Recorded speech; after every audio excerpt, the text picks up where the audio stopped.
Everybody, today we will discuss about the basic concept of a dimensional formula and its definition. ये dimensional formula के related मैं सारे फार्मूले बताऊंगा और उसके जो है बेसिक डेफिनेशन जो उसमें है वो इम्पॉर्टेंट है। और कई बार पूछते हैं जो कि बेसिक चीज़ें नहीं मालूम तो और टीचर पूछ लेता है तो कई बार स्टूडेंट को बड़ी शर्म आती है। तो ये बेसिक चीज़ें आपको मालूम होना चाहिए और डायमेंशनल फार्मूला हर जगह यूज़ आता है, मतलब आप कहीं भी यूज़ करेंगे, टफ फिज़िक्स यूज़ करें या मतलब आप सिंपल फिज़िक्स यूज़ करें तो ये डायमेंशन आपको मालूम होना चाहिए। तो उससे रिलेटेड ये डेफिनेशंस है, जैसे a quantity in terms of which the laws of physics can be express as are called physical quantities. जिससे हम फिजिकल क्वांटिटी कैसे एक्सप्रेस कर सकते हैं, जिसमें सारे फिजिक्स लॉ एप्लीकेबल हो, यानी आप एक्सप्रेस कर सकें जैसे quantities in terms of all physics laws. Physics laws mainly आपकी जो बात है वो इम्पोर्टेंट आता है कि फ़िज़िक्स लॉ कौन कौन से। फिज़िक्स लॉ बेसिकली आपके आते हैं न्यूटन लॉ और आइंस्टाइन लॉ, जो एकदम बेसिक लॉज हैं। न्यूटन्स लॉ यानी कि फर्स्ट लॉ, सेकंड लॉ आपका आ गया।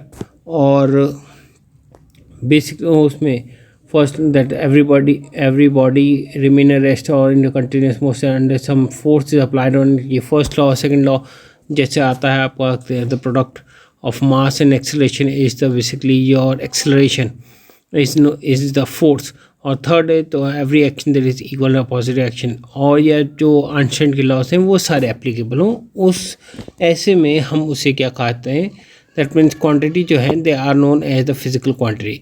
अब डायमेंशन बेसिकली आपका क्या है कि dimension of physical quantities are the power raise by the fundamental units.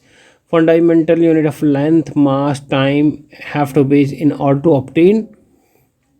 Obtain its units. तो ये आपका अब फंडामेंटल यूनिट्स जो हैं, फंडामेंटल यूनिट्स कौन से थे? Fundamental units are those quantity which can not be express in terms of other units, जैसे लेंथ है, मास है, टाइम है और लाइट है, टेम्परेचर है। ये सब ये जिसे सही से नहीं मालूम है वो मेरे पिछली क्लिप देखी जिसमें मैंने फंडामेंटल लॉस यानी फंडामेंटल यूनिट और फंडामेंटल डेराइव यूनिट के बारे में अच्छे समझाया, उसे पढ़ सकते हैं वो उसमें।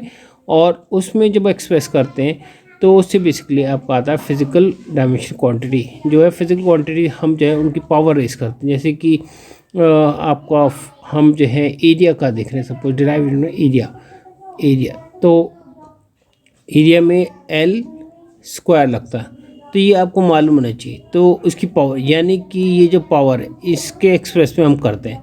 दूसरा आप एग्जांपल ऐसे ले सकते हैं, एरिया का मैंने बताया, और आपका वॉल्यूम कर लेते हैं। वॉल्यूम यानी कि आपका आ जाएगा एल क्यूब। इसमें भी पावर जो है वो आपकी 3 पावर आ रही है। अब दूसरे टर्म्स में आप ले सकते हैं, जैसे तो मैंने सिंपल बताया, जैसे कि फोर्स के लिए F इज इक्वल टू, इसमें आता है mass into acceleration acceleration m/L/t-2। तो ये जो ऊपर पावर में लिए यानी m की पावर, l की पावर, t की माइनस, तो ये जो है इसको हम डायमेंशन कहते हैं। तो ये बात मालूम आपको होनी चाहिए। फिर quantity which express the which possess मतलब होता है कि होना। जो क्वांटिटी विच पोसेस यानी जिनकी डायमेंशन होती है मगर कोई कांस्टेंट वैल्यू नहीं होती।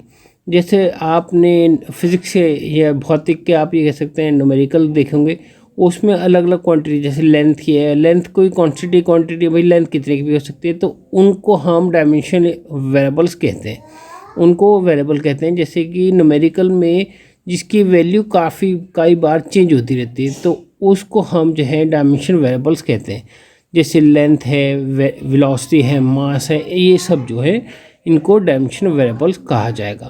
तो इसके बाद आप देखेंगे नॉन डायमेंशनल वेरिएबल्स वो होते हैं जिनकी जो है आप ये कह सकते हैं ना तो उनकी लेंथ यानी कि डायमेंशन है उनकी और ना ही वो कांस्टेंट वैल्यू है, तो उसमें उनको नॉन डायमेंशनल वेरिएबल्स कहा जाता है उन्हें।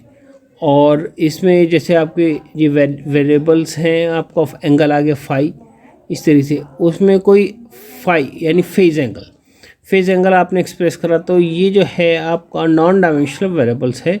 इसमें ना तो फाई कुछ भी वैल्यू से 30, 40 या 45, 50, ये जो है ये क्वांटिटी जो है यानी एंगल जो बना रहा है, यानी फेज़ एंगल जो बना रहा है। अब फेज़ एंगल क्या होता है? फेज़ एंगल ऑफ द, जैसे वेव चल रही है जहाँ से वो स्टार्ट होती है, जैसे कि अगर जहाँ से स्टार्ट होगी इस एंगल को हम फाई कहते हैं।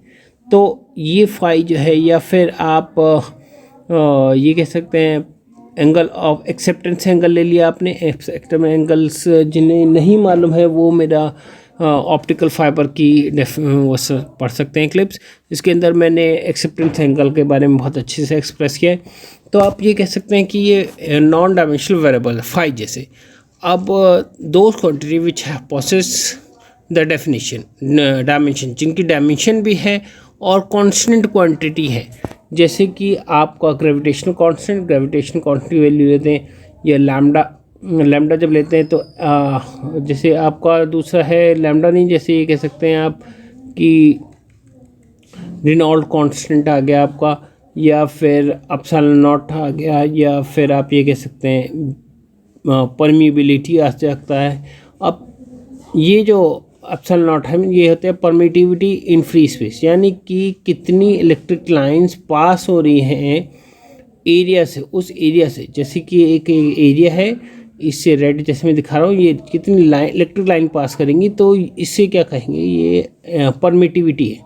परमिटिविटी यानी ये, तो अगर फ्री स्पेस में है या फिर आपका एयर में, तो उसे बोलते हैं।